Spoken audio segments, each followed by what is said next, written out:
I'm here at a protest in central Milan where just in a matter of days, the 2026 Winter Olympics are due to kick off. So some of the new questions now over why ICE is heading to Italy for the Olympics. DHS says they're sending a unit as part of the security detail for the American delegation to the Games. But the mayor of Milan does not sound in any way thrilled about it. This is a militia that kills.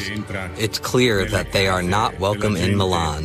There's no doubt about it. Can't we just say no to Trump for once? Before the world even reached the Italian snow, a different kind of ice secured a part in the Winter Olympics story, dominating headlines, causing anger and a chilling unrest. Even the mention that ICE will be involved in security detail here during the Olympics in Milan has created a heated debate. There was a lot of controversial and contradictory reports. A far cry from what organisers would have hoped for, preferring, I'm sure, for the narrative to linger on Italy's charm and picture postcard snow-capped mountains, couture cities and cinematic beauty.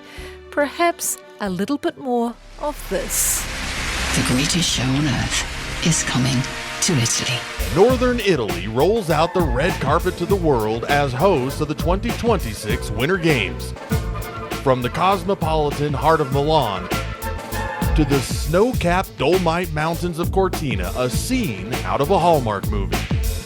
And there for it all, with front row seats, the largest ever snow sports contingent that New Zealand has sent to a Winter Games. Our Winter Olympics team is now locked in, taking the team to a total of 17 for the Milano Cortina Games. The lineup stacked with belief and another new generation. From a New Zealand point of view, these games are all about where we stand in the world now in these sports, because we've made massive strides. If you were a betting man, how many medals do you think we'll bring home? How many gold? Big question. That answer in a moment. Kia ora, I'm Amanda Gillies, and today on The Detail, the 2026 Winter Olympics. The drama, the controversies, the anticipated winners, and even some unexpected twists and turns. Do you know what the two weirdest scandals in the Olympics as we head up are in ski jumping? Oh, give it to me. And they're both to do with the nether regions. That's RNZ presenter Nathan Rariri. He knows everything, arguably too much, about the Winter Olympics. Today he gives me the lowdown on the Games, including the headline-grabbing details behind the nether region scandal. It builds to something that can only be fairly described as crotchgate. There are many ways to cheat in sports. You can cork a baseball bat to make it lighter, deflate a football to make it easier to grip.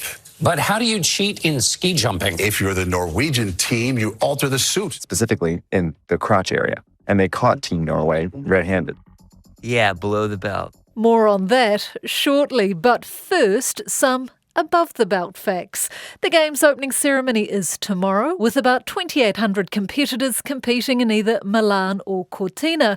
This year there are 116 events. That includes 8 new events to be held over 19 days.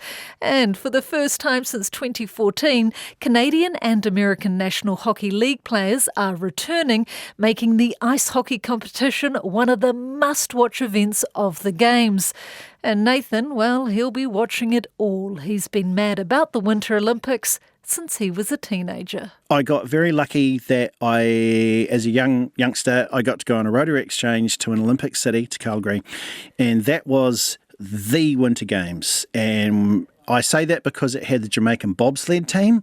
That's pretty good. That's pretty good. The last one of Torval and Dean. That's pretty good. That's and magical. it had a guy doing the ski jump as well called Eddie the Eagle. Oh. So, I mean, this is a city that was feeling itself at the time. They discovered oil a little bit earlier. So the city just looked magnificent. In fact, they did such a good job of doing it up. They used it for the set of the Superman movies. That's 11th Ave is actually Metropolis in the films because of, that's how modern and that it was. But it was just so exciting to be there, and I guess so different coming from a New Zealand summer to arrive into that. Like, what have I gotten into? And seeing these mad sports like bobsled and ski jump in real life is terrifying.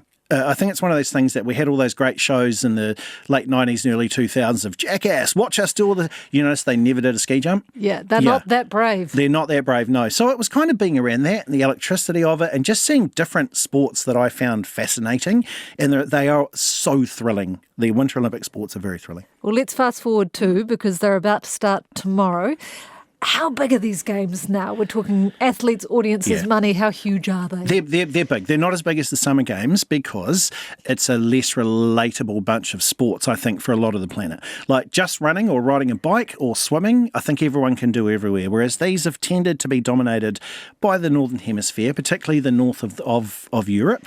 Norway, they're like the whole, hey, we've won more medals than anybody else. Like we are the champions of the Winter Games, which is why I think that it's just unbelievable to me that we've got an Olympic gold medalist in Winter Olympics.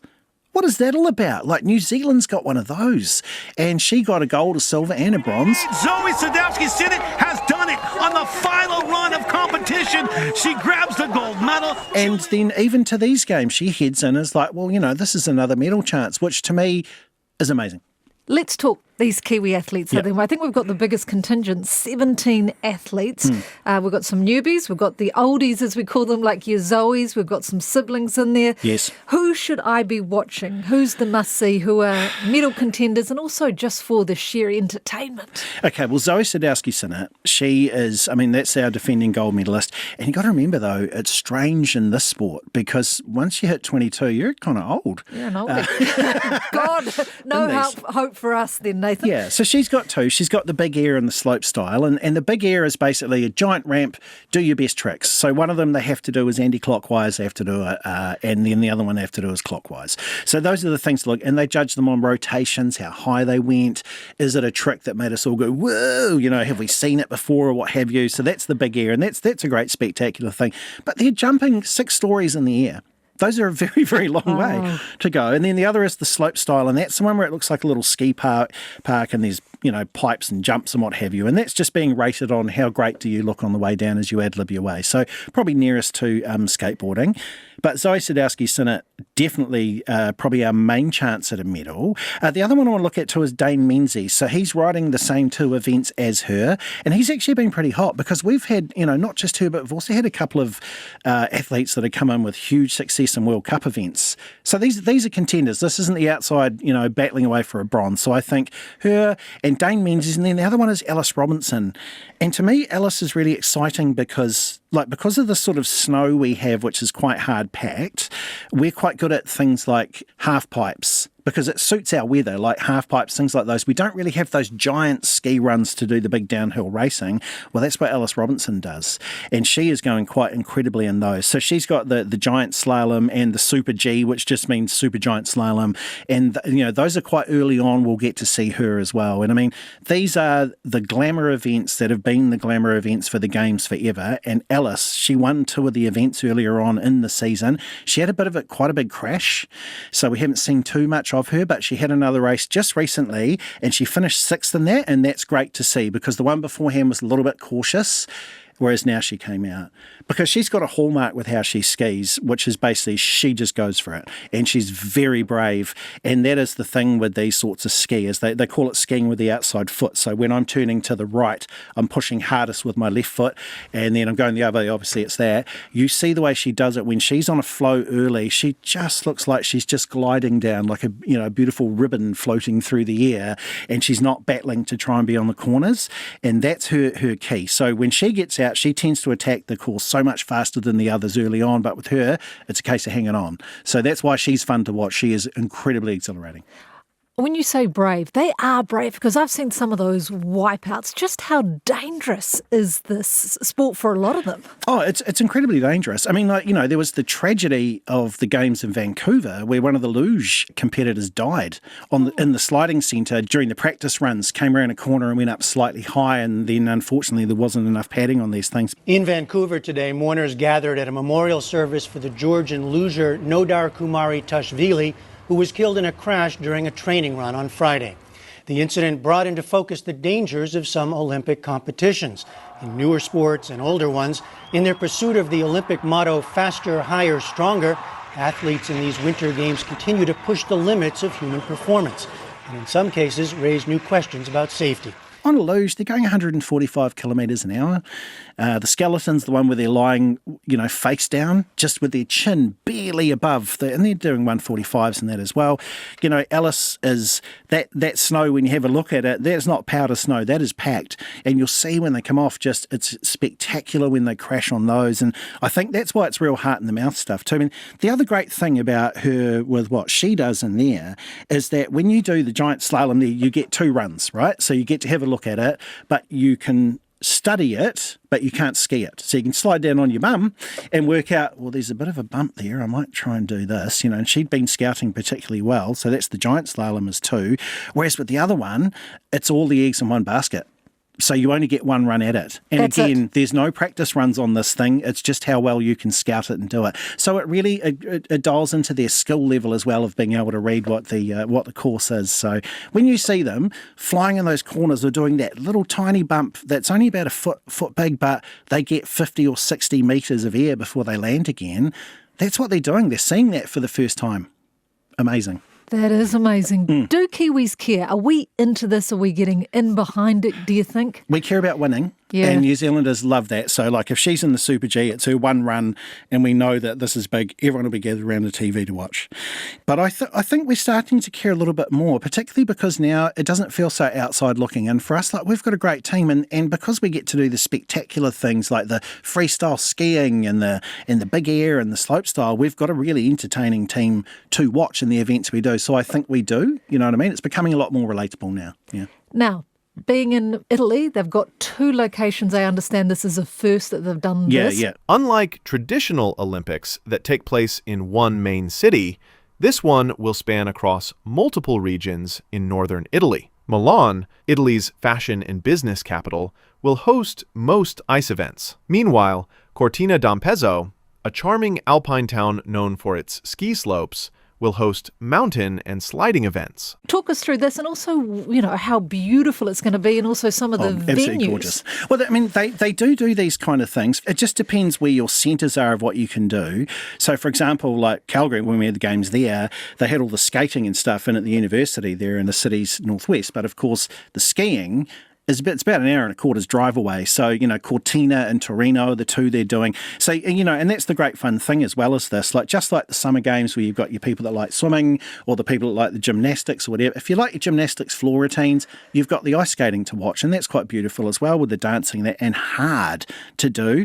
There's always the fact, I love every time people stumble across curling and go, it's kind of fun because it's a bit relatable if you haven't played it. It's a bit like bowls, but we all think we could possibly do that. That's the one. Oh, I'm pretty sure I could do that one. Next Olympics, we'll be there. And then so you've got your skating as well, like your long track skating. But can I just say that the gift of every Olympics is the short track speed skating because it's just chaos. It's absolute chaos. It's really short, and they just go for it. And there's competitors wiping it because they elbow and they try and get in there. And there's the great story, of course, of the Australian Stephen Bradbury, who won their first gold medal in the Olympics because every other skater in his semi-final and his final fell over.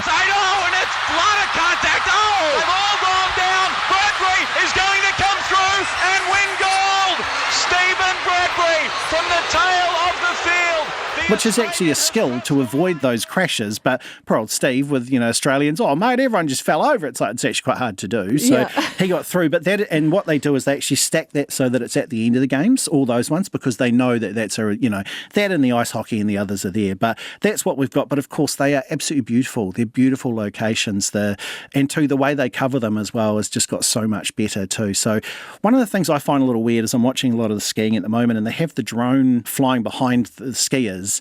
And sometimes I can hear the drone, and I'm like, no, I want to hear that beautiful sound of the skis whoosh, on the that sound, and the cutting in that they have. But that's what I mean. It's new innovations, it's new footage, and some of the ones I've seen as well of. They've put a camera, I don't know where exactly, but on that luge track on the way down, just terrifying, but brilliant to watch.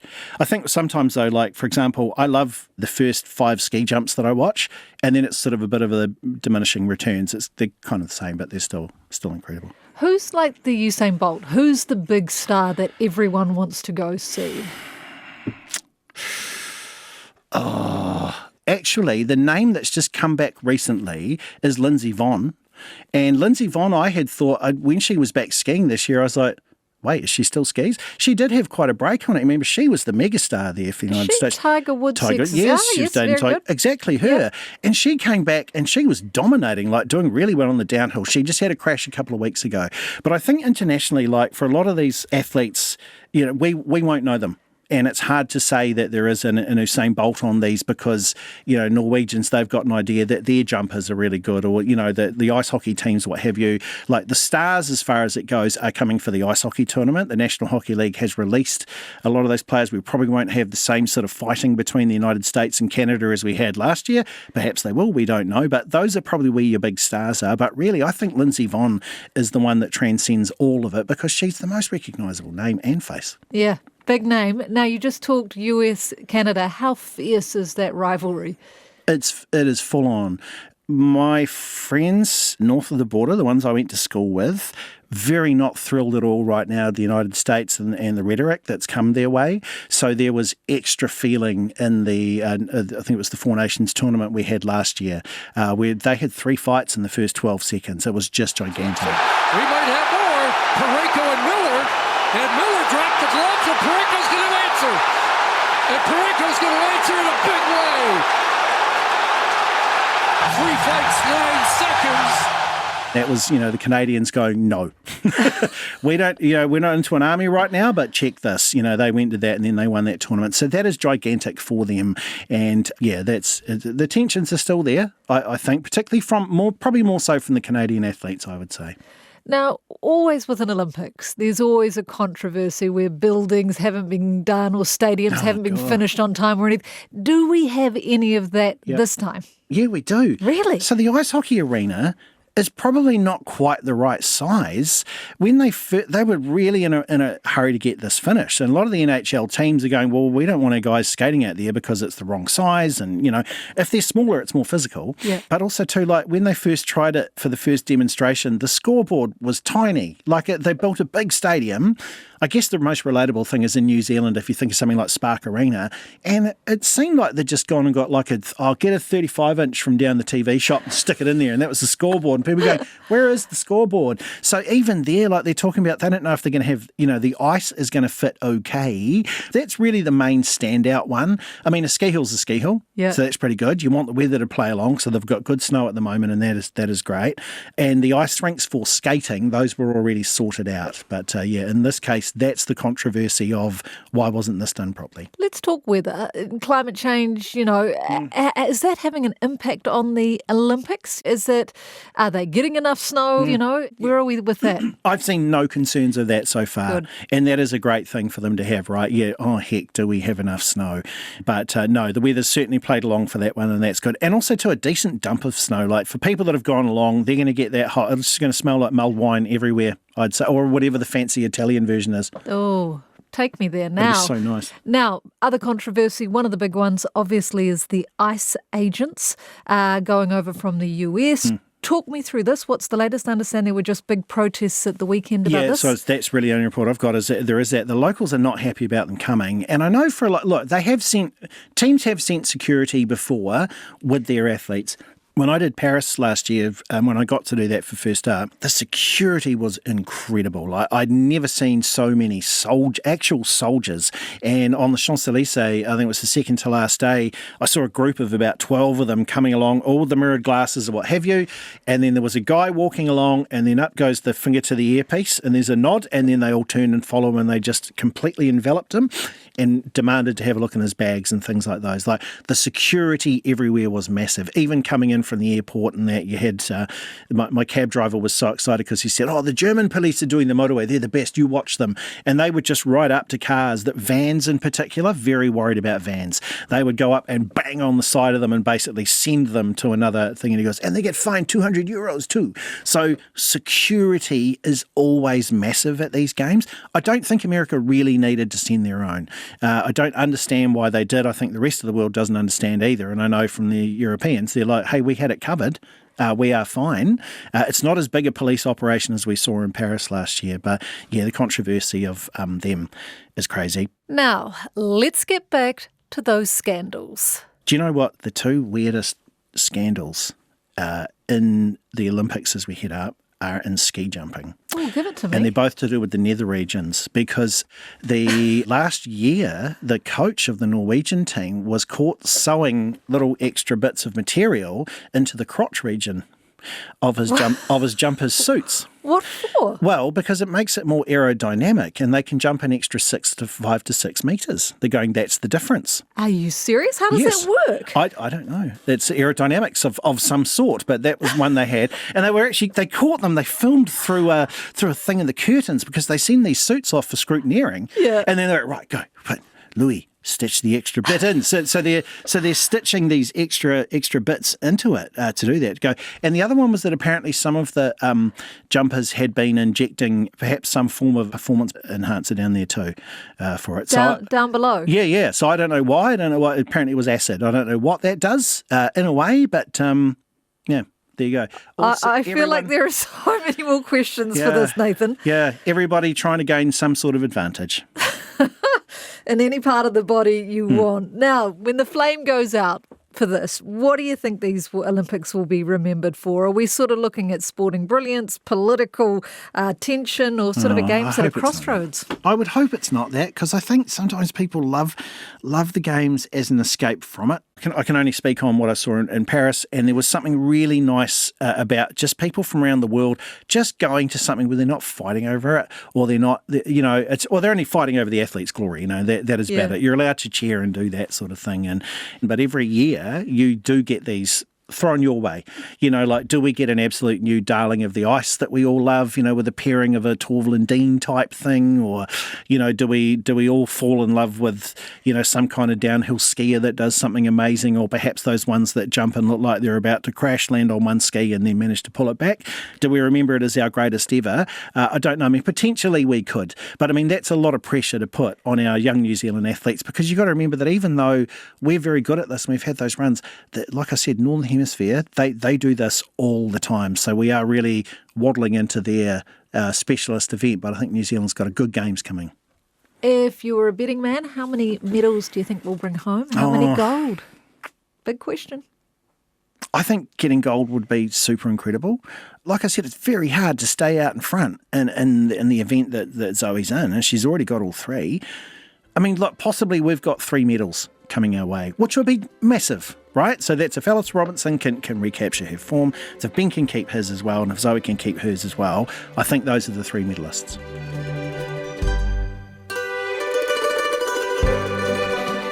That's it for today. The Detail is a newsroom production supported by RNZ and New Zealand On Air.